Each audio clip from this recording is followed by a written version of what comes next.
The internet has changed everything, from the way we work, to the way we play, to the way we live. It seems that there's a corner of the internet for everyone. Despite what interests you have, despite what your beliefs are, there's someone, or something out there that thinks the same way that you do. The internet has connected us in ways that were never before imagined.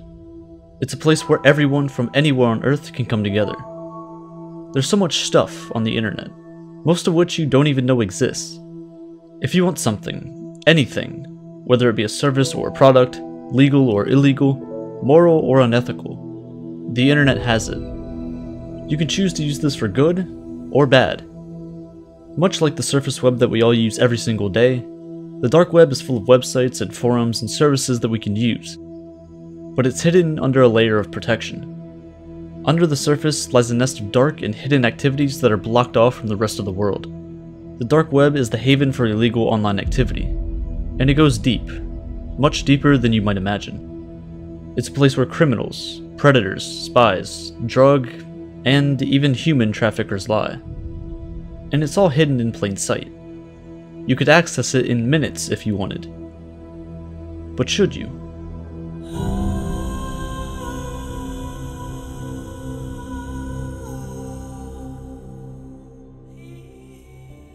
You can break down the internet into 3 separate categories. First off, we have the surface web. This is everything that you use on a daily basis. YouTube, Twitter, any social media at all. It's all a part of what we call the World Wide Web. It's relatively easy to find anything on the surface web, as almost everything is indexed by search engines like Google. Every second, over 1,000 photos are posted on Instagram, 8,000 tweets are posted on Twitter, 70,000 Google searches take place, and nearly 100,000 YouTube videos are watched. From this, the surface web seems massive, and in a way it is. In terms of pure traffic, almost everything you do can be found here. You can look up anyone and find some kind of information about them and their life. But what you can't find are things like their bank account or medical records. These things are hidden under password-protected websites, where only they can access them. This is where we venture into the deep web. The deep web refers to the content on the internet that is not indexed by search engines. Basically, if you can't find it on Google, it's technically on the deep web.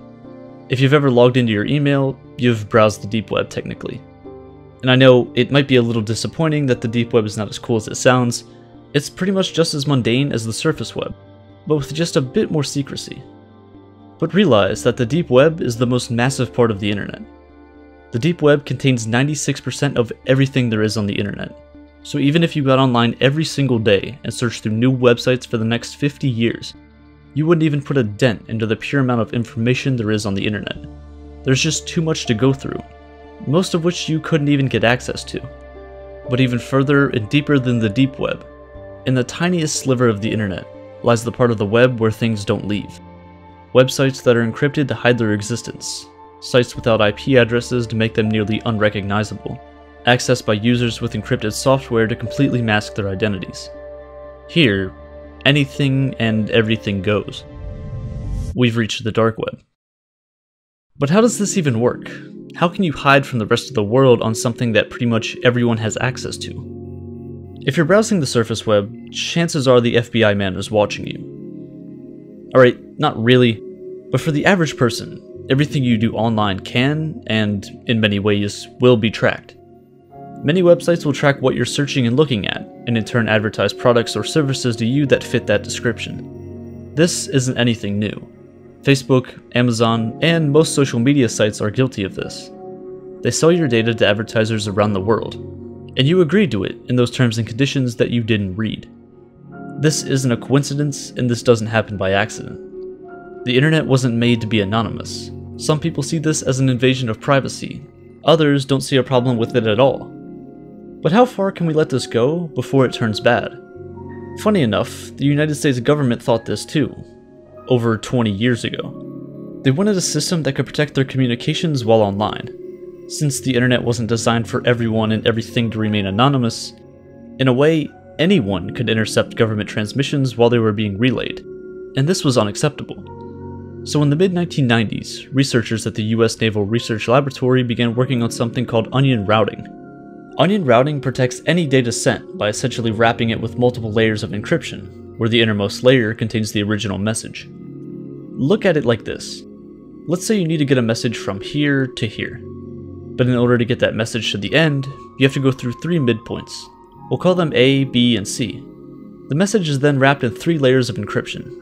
Each layer only knows where the message previously came from and where to send it next. Nothing else. So the message, or whatever data that was originally sent, remains hidden. At each midpoint, a layer of encryption is stripped, and the new layer's information tells it where to send the message to next. Eventually, after traveling through all the points, the final layer is stripped, and the message is revealed. This type of encryption allows for data to be sent to and from multiple places without it being vulnerable to interception in between. No one else can see, only those who are supposed to. Because of onion routing, darknets like Tor can exist. Darknets operate alongside networks like the internet, but require certain software to access. Tor stands for the Onion Router. It's a software named after the technology that made it possible. It seems just like any other normal web browser. But through Tor and other similar darknets, you can access web pages that aren't available to the general public. The tools and requirements needed to access the dark web is enough to attract different types of users from all around the world. Links to pages don't look like youtube.com. They don't look familiar whatsoever. Instead, they tend to look like random strings of characters, ending not in .com, not in .org, but .onion. If you attempt to access these websites through any traditional web browser, it's not going to work. But when using Tor, it will. This is the dark web. Your first step into it, at least. This is the Hidden Wiki. It contains a list of hundreds of different hidden services you can find on the dark web. You can find fake US driver's licenses and passports, you can find illegal weapons, you can find drugs. It's all here, and we're barely scratching the surface. Just like on the surface web, marketplaces are extremely popular on the dark web. Here, you can buy things that you may struggle to get elsewhere, like rocket launchers. Now, I don't condone you doing any of this, but if you wanted to purchase things from sites on the dark web, here's how you would do it. Using traditional forms of payment on the dark web doesn't make much sense. Using things such as credit cards can easily be tracked, taking the anonymity of things away. And now look, you're in jail. For these reasons, virtual currency is king. This is where Bitcoin comes in. Due to Bitcoin's almost anonymous nature, its use alongside other cryptocurrencies is pivotal in running any anonymous marketplace. Create a Bitcoin wallet and exchange some of your cash for Bitcoin. You now have your anonymous currency to do almost whatever you want with it. One of the first things that comes to people's minds when the dark web is mentioned are the vast amount of sites selling illegal drugs and similar items. And yeah, those are real. In 2011, a darknet market known as Silk Road opened for business. It's since become almost synonymous with the dark web. Here you could buy any illegal drug you've ever dreamed of. Sellers from all over the world sold things from weed to cocaine, from DMT to LSD. If drugs aren't your thing, they also sold things like guns, counterfeit cash, and some books and clothes as well. But after only 2 years in operation, the site was seized by the FBI and taken down in October 2013. Over the course of only 2 years, 2011 to 2013, Silk Road generated over 9.5 million Bitcoin in revenue.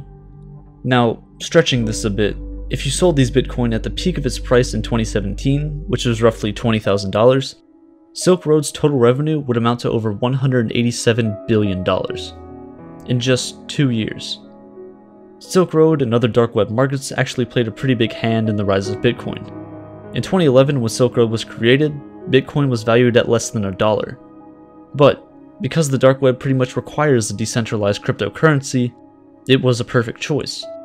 To be honest, Bitcoin wouldn't be where it is today without a bit of illegal activity. The creator, Ross Ulbricht, was found and arrested in 2013, which was ultimately the reason the site was taken down. He was given 2 life sentences, plus 40 years in prison without a chance for parole. And I find this kinda unfair. Despite all the illicit activity going on in the dark web, it's not as massive as many make it out to be.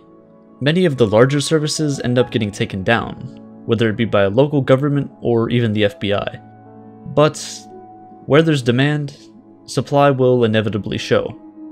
When one site is taken down, 5 new ones open up to fill the void. After Silk Road was taken down, Silk Road 2.0 opened up. It was taken down less than a year later. But after that, Silk Road 3.0 opened up, and this has continued going on for years. Many of the creators and administrators of these sites were also found and convicted of similar crimes that Ross Ulbricht was guilty of. But instead of all of these people getting life in prison, their sentences were much, much shorter. Their largest seller on Silk Road was only given 10 years in prison. The creator of Silk Road 2.0 was only given a little more than 5 years in prison, for creating the same exact thing that got Ross Ulbricht 2 life sentences in jail. Nearly everyone else who had any connection to any of these sites were given a max of a 10-year sentence. Even if you never visit the dark web, if you didn't even know it existed, it still affects you. It's not uncommon to see data leaks and breaches pretty often nowadays. If your data was stored in a company's database that was compromised, there's a chance it's for sale somewhere on the dark web, where it can be purchased by anyone with access to it. If you don't know what to spend your money on yet, let me help you out. Social security numbers can go for as little as $1. This is something given to every single US citizen and can be used to steal someone else's identity. Botnets are also pretty cheap. For as little as a few dollars an hour, you can perform a distributed denial of service, or DDoS attack, to essentially take almost any website or service temporarily offline. These botnets can severely affect anyone or any business that is targeted. If you've ever played video games online before, someone's probably done this to you. You can also buy someone's medical records for as low as $50. There's also stolen credit cards for sale as well. Just buy one, rack up the bill, and then never pay it. A lot of this data isn't even for sale. It's just out there. There are websites leaking the information of politicians, celebrities, and even normal people like you and I, and there's not much you can really do about it. But even worse than this, there are some even darker things that can be carried out on the dark web.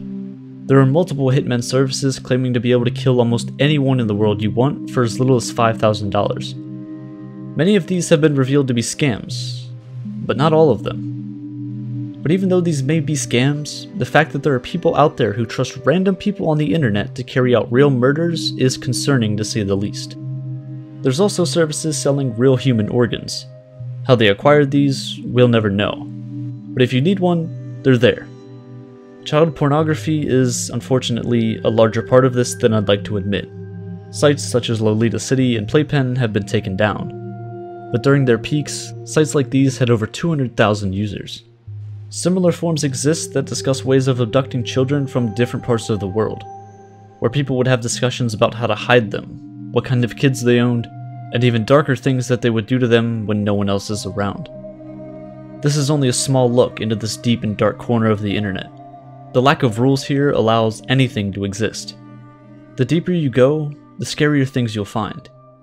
But yet, despite all of these things that exist on the dark web, roughly half of all the funding for Tor still comes from the United States government, which is actually astounding when you consider the reputation that the dark web has. A lot of people that have been arrested and thrown in prison for illegal activities on the dark web don't even seem physically threatening whatsoever. But if you can run a drug empire online, or hire hitmen for a couple Bitcoin without ever having to put yourself in danger, you might not have to be. These are people you could see walking down the street. These are people that are in line behind you at the grocery store.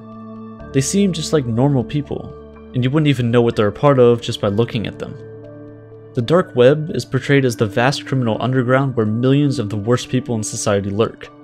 And while this is partly true, it's not entirely that. It's been claimed that there is only around 2 to 10,000 of these hidden services on the dark web, with only a little over half of them being deemed illicit content. But then again, these numbers cannot be taken as fact because, well, hidden services are by design meant to be hidden.